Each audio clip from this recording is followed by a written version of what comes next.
बात करेंगे बिहार की। तो बिहार में इन दिनों बिहार के मुख्यमंत्री नीतीश कुमार के दिल्ली दौरे की चर्चा है। मुख्यमंत्री नीतीश कुमार दिल्ली दौरे पर पहुंचे हैं और आज अटल बिहारी वाजपेयी के पुण्यतिथि पर उन्हें श्रद्धांजलि भी अर्पित की है, उन्हें याद किया है। और मुख्यमंत्री नीतीश कुमार, जो सबसे अहम बात रही आज की, वो ये रही कि मुख्यमंत्री नीतीश कुमार 5 साल के एक लंबे अंतराल के बाद अटल पथ भी गए और वहां पर अटल बिहारी वाजपेयी को श्रद्धांजलि दी। आपको बता दें कि बिहार के मुख्यमंत्री नीतीश कुमार हमेशा से अटल बिहारी वाजपेयी को अपना आदर्श मानते रहे हैं और आज जब वो 5 साल के बाद अटल पथ पर पहुंचे हैं तो इसकी चर्चा जोरों पर है, इसकी चर्चा चारों तरफ हो रही है। वहीं इस मुख्यमंत्री नीतीश कुमार के इस दिल्ली दौरे को बेहद अहम माना जा रहा है कई मायनों में।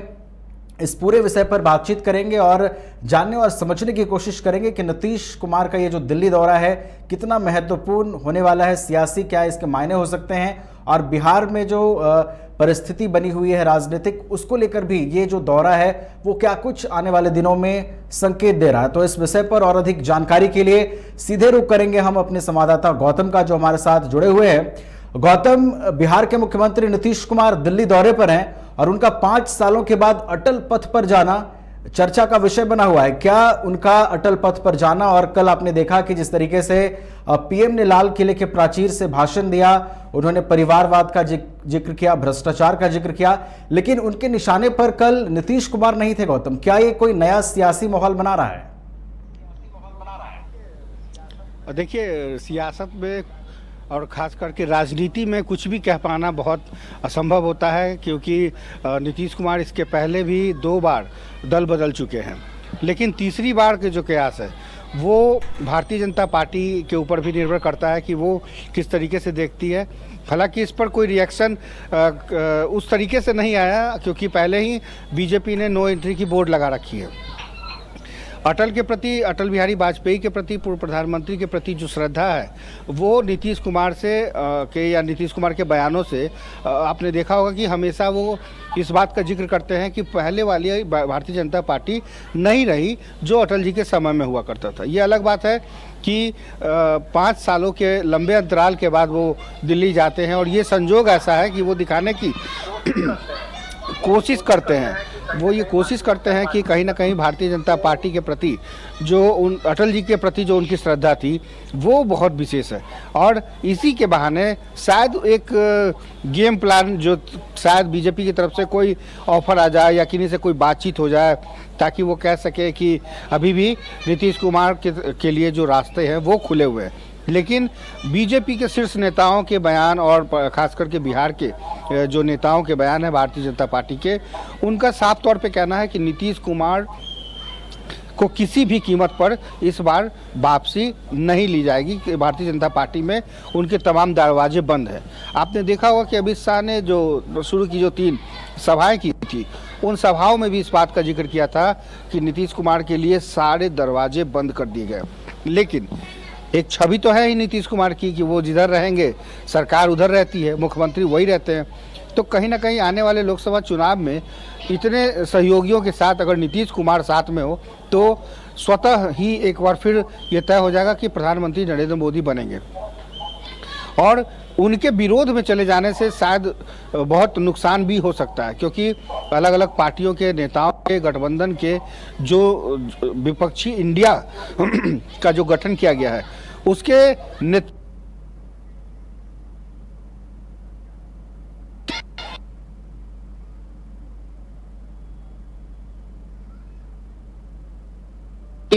जो चर्चा तो लगातार हो रही है कि नीतीश कुमार के लिए जनता पार्टी के लिए चुनाव होगा। लालू प्रसाद यादव साथ में है, नीतीश कुमार के विपक्षी पार्टियां एकजुट है, लेकिन नीतीश कुमार की छवि आज भी उन नेताओं की से बिल्कुल अलग है। वो भारतीय जनता पार्टी में लंबे समय से रहे हैं, तो एक जो वर्क कल्चर है वो नीतीश कुमार को सूट करता है। तो शायद अटल बिहारी वाजपेयी के प्रति जो श्रद्धा सुमन के जो फूल हैं, उस फूल का असर आने वाली राजनीति में हो सकता है कि मिलने गए हो इंडिया के नेताओं से, लेकिन अगर बंद कमरे में भारतीय जनता पार्टी के नेताओं से मुलाकात हो जाए तो सियासत किस रूप में करवट बदलेगा ये सबको पता है। और आज भी बिहार में नीतीश कुमार की जो छवि है वो उस रूप में बेहतर दिखती है जब वो भारतीय जनता पार्टी के साथ हुआ करते थे। क्योंकि जो लड़ाई नीतीश कुमार ने लड़ी और जो रिजल्ट सामने आया, उस रिजल्ट का परिणाम ही है कि बिहार लंबे समय के बाद बिजली, सड़क, पानी, इन तमाम चीज़ों में जो इंजीनियरिंग सोच थी नीतीश कुमार की, वो दर्शाता है। तो जनता ये जानती है कि नीतीश कुमार ने बदलाव लाया है बिहार के अंदर।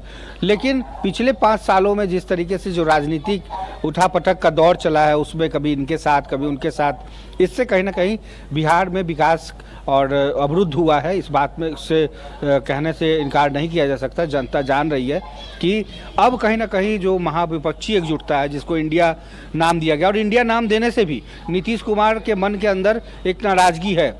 भले ही ललन सिंह राष्ट्रीय अध्यक्ष हैं, वो इस बात को ना कहें, भले ही नीरज कुमार प्रवक्ता हैं जेडीयू के, वो इस बात को ना कहें, लेकिन खुद नीतीश कुमार इंडिया शब्द रखने से ही नाराज़ थे।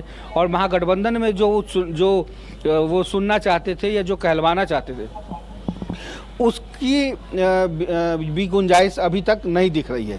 एक कन्वेनर के तौर पर अगर नीतीश कुमार का नाम सामने होता तो शायद मुझे नहीं लगता कि अटल बिहारी वाजपेयी के लिए वो पर्सनली दिल्ली जाते।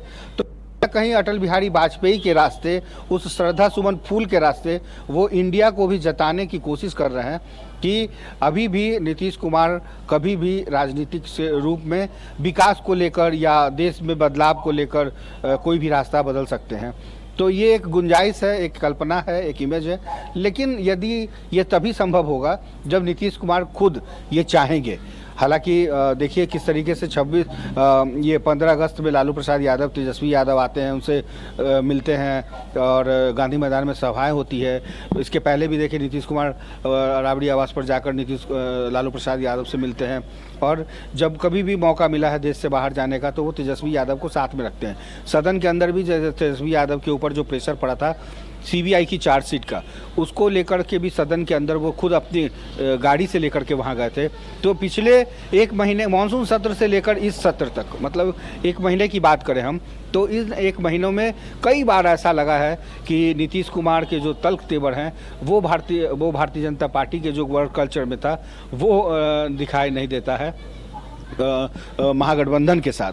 तो ये एक कल्पना की जा सकती है। दूसरी रही बात दिल्ली की, तो दिल्ली में इनका 2 दिनों का दौरा है। 2 दिनों के दौरे में प्राथमिकता इन्होंने अटल बिहारी वाजपेयी के प्रति रखी। चूँकि अरुण जेटली अटल बिहारी वाजपेयी के दौर में ये मंत्री रहे, रेल मंत्री रहे हैं, और अरुण जेटली के प्रति भी इनका एक लगाव रहा है। और यही कारण है कि अटल बिहारी वाजपेयी के नाम पर इन्होंने बिहार की राजधानी पटना में अटल पथ का जो नामकरण दिया था वो खुद नीतीश कुमार की थी। इसके अलावा अटल बिहारी वाजपेयी की जो प्रतिमा लगी है बिहार में, पाटलिपुत्रा में, कॉलोनी में, वहाँ पर भी नीतीश कुमार का ही ये सपना था।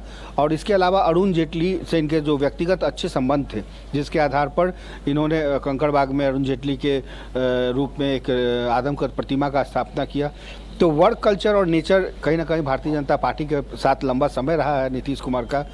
तो आने वाले दिनों में यदि चूँकि खुद भी नरेंद्र मोदी ये कहते हैं कि वो भ्रष्टाचार से समझौता नहीं करते, जीरो टॉलरेंस की नीति अपनाती हैं, तो कई चीज़ें मैच करती है मोदी का और नीतीश कुमार का। तो ऐसे में अगर दोनों साथ हो जाएं तो कांग्रेस पूरी तरीके से फिसड्डी साबित होगी और तमाम जो विपक्षी एकजुटता इंडिया की बात है वो इंडिया INDIA पूरी तरीके से फ्लॉप हो जाएगा। तो जब तक नीतीश कुमार है तब तक इंडिया की चर्चा हो रही है, उनके नाम की चर्चा हो रही है और थोड़ी बहुत चुनौतियाँ है मोदी सरकार के लिए। लेकिन यदि नीतीश कुमार साथ हो जाएं या सिर्फ गठबंधन में चले जाएं, NDA के साथ हो जाएं, तो वो सारी चुनौतियां दूर हो जाएगी। और न सिर्फ 24 बल्कि आने वाले कई सालों तक जो है वो NDA को हरा पाना बहुत मुश्किल होगी। हालांकि ये सारी चीज़ें जनता के ऊपर तय करती है, क्योंकि जनता जनार्दन है और जनता मालिक होती है, कब किसको कहाँ बैठाना है कहाँ। लेकिन कहीं ना कहीं एक बड़ा वर्ग, बड़ा तबका जो नीतीश कुमार को अपने उस नज़रिए से देखना चाहता है, तो उसका एक रिजल्ट सामने आ सकता है।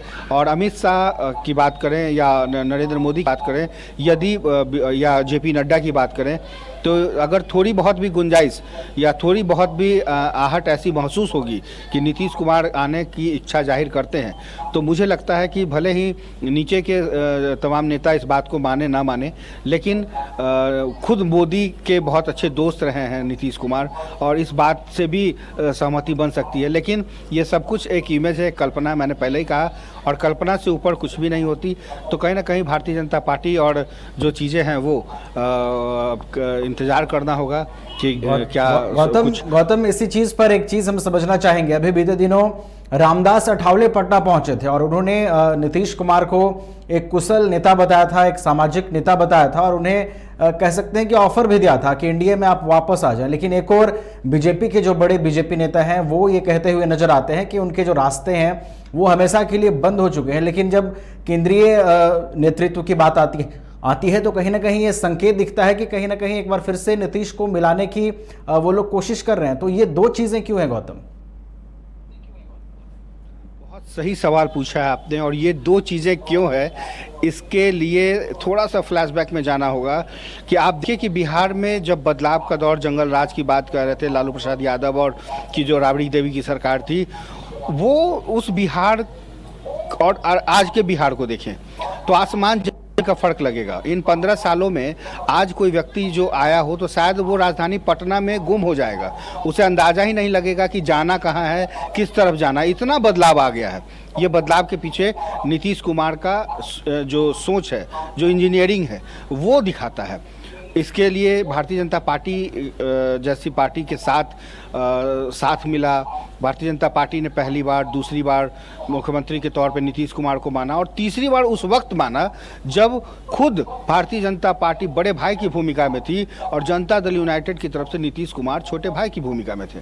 बावजूद इसके नरेंद्र मोदी ने या अमित शाह की तरफ से कहीं कोई गुंजाइश नहीं थी। उन्होंने साफ तौर पे कहा कि आप हमारे बिहार के नेतृत्व करता हैं और रहेंगे।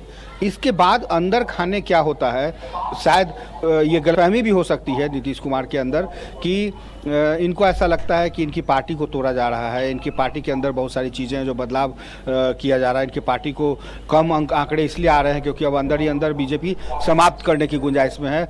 और एक बयान जो अमित शाह का आता है वो आता है असम के दौरे पर, जब वो ये कहते हैं कि क्षेत्रीय जो पार्टियां हैं वो उसको ख़त्म करना होगा, बड़ी पार्टियां ही रह जाएगी। तो कहीं ना कहीं जेडीयू को इस बात का आघात हुआ, और इस आघात के साथ ही नुकसान के तौर पे भी कह सकते हैं कि भारतीय जनता पार्टी बड़ी पार्टी होने के बावजूद भी आरजेडी के साथ मजबूरी हो गई, चूंकि कुर्सी बचाने का जो खेल था वो नीतीश कुमार को भली भांति आता था, और नीतीश कुमार मुख्यमंत्री तो बने ही रहे, इसके अलावा उन्होंने बस महागठबंधन किया और सरकार बन गई। लेकिन अब जो परिस्थितियां बदली है, हो सकता है आने वाले दिनों में जब नीतीश कुमार को ऐसा एहसास हुआ हो कि आज भी सबसे ज़्यादा जो तेजस्वी यादव के पास में कैबिनेट के मंत्रालय हैं, तेज प्रताप यादव के पास में है, या आरजेडी की तरफ से जो हाल के दिनों में जो पोस्टिंग का खेल खेलने की जो राजनीति हुई, उस राजनीति को नीतीश कुमार भाप गए हों, या हो सकता है कि अंदर में जो गेम प्लान किया जा रहा है कि तेजस्वी यादव को